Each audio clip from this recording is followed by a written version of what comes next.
তোমরা অনেকেই বলতেছিল আমাকে ইনবক্সে যে হ্যাঁ আপু বিয়েটা করেই ফেলো বা ওই পার্সনটারই করো, অনেকেই বলতেছিল, যারা বলতেছিল তাদের জন্য স্পেশালি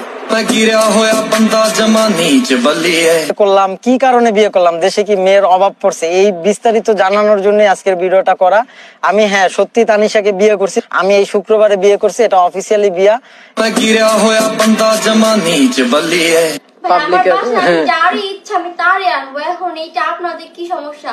যারা জ্ঞান মারতেছে যে আপনার বান্ধবীকে কেন আপনি বাসায় আনেন, আপনার কপাল পূর্ব জামাইয়ের দীক্ষা রাখেন। ভাই রে ভাই, জামাই আমার, বান্ধবীও আমার, এখন আমার বাসায় আমি ওকে আনতাছি, তাতে আপনার কি সমস্যা? সংসারও তো আমার, তাই না? আপনার তো কিছুই না, এত এত এত কিসের সমস্যা? जिंदगी बेवफा है ये माना मगर छोड़ कर